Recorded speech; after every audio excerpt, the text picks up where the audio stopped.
আসসালামু আলাইকুম। আল্লাহ ভরসা নিয়ে আজ আমি আপনাদের সামনে কিছু কথা বলবো। আল্লাহর উপর নির্ভরশীলতা অত্যন্ত গুরুত্বপূর্ণ বিষয়। এটা মুমিনের অন্যতম গুণও বটে।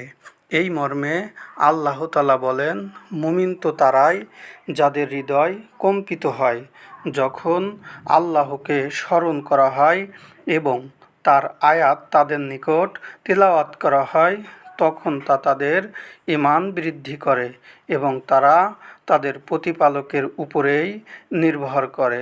সূরা আনফাল ২ নম্বর আয়াত। তিনি আরও বলেন, যারা ঈমান আনে ও তাদের প্রতিপালকের উপর নির্ভর করে। সূরা নাহল ৯৯ নম্বর আয়াত। আল্লাহ তাআলা আরও বলেন, যারা ধৈর্য ধারণ করে এবং তাদের প্রতিপালকের উপর নির্ভর করে। সূরা নাহল ৪২ নম্বর আয়াত। আল্লাহ আরও বলেন, মুমিনদের জন্য আল্লাহর উপর ভরসা করা উচিত। সূরা ইব্রাহিমের ১১ নম্বর আয়াত।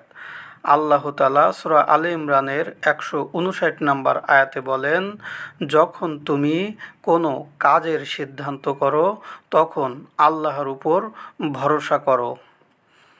আল্লাহ আরও বলেন সূরা তালাকে ৩ নম্বর আয়াতে, যে আল্লাহর উপর ভরসা করে আল্লাহই তার জন্য যথেষ্ট। সূরা হুদের ৮৮ নম্বর আয়াতে আল্লাহ পাক বলেন, আল্লাহ ছাড়া আমার কোনো ক্ষমতা নেই, আমি তার উপর ভরসা রাখি, আমি তার নিকটেই ফিরে যাব। এই আয়াতগুলো দিয়ে বোঝা যায় আল্লাহ তাআলার উপর ভরসা করা কতটা গুরুত্বপূর্ণ।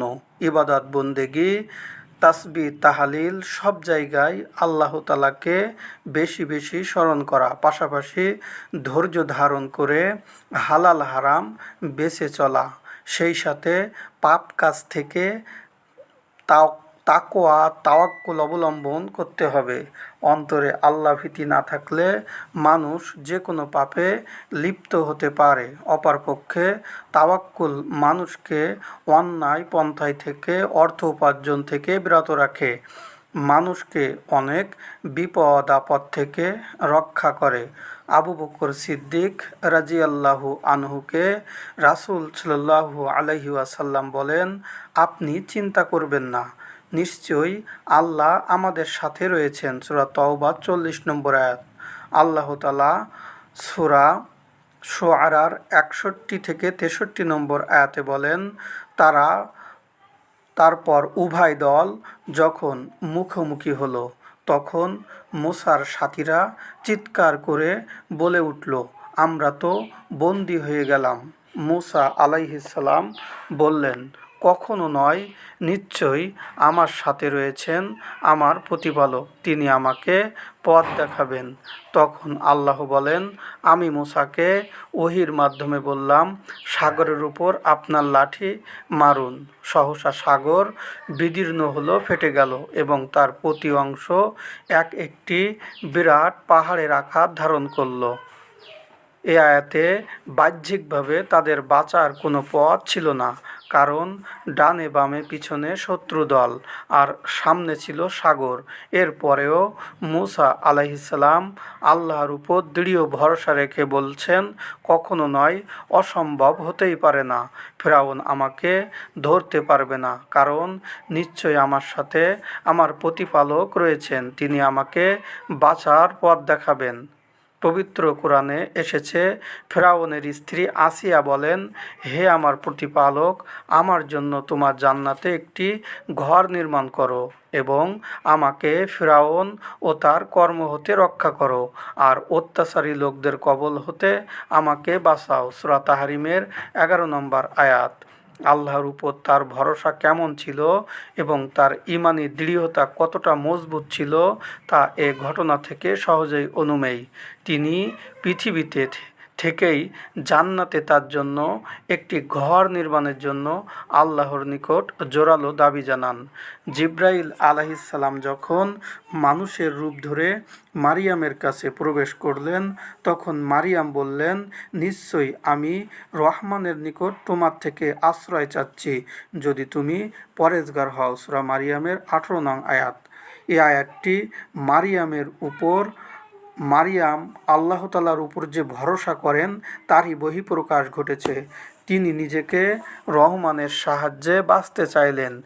ইউসুফ আলাইহিসসালামের ঘটনা সম্পর্কে আল্লাহ তাআলা বলেন, একদা সে ঘরের দরজা বন্ধ করে বলল, এবার তুমি আসো।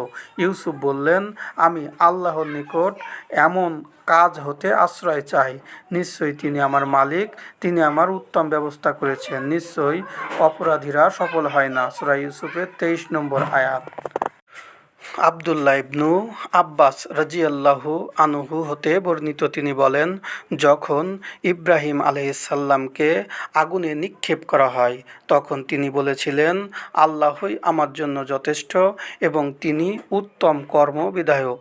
এ কথা ইব্রাহিম আলাইহিসসালাম বলেন যখন তাকে আগুনে নিক্ষেপ করা হয়। বুখারীর হাদিস।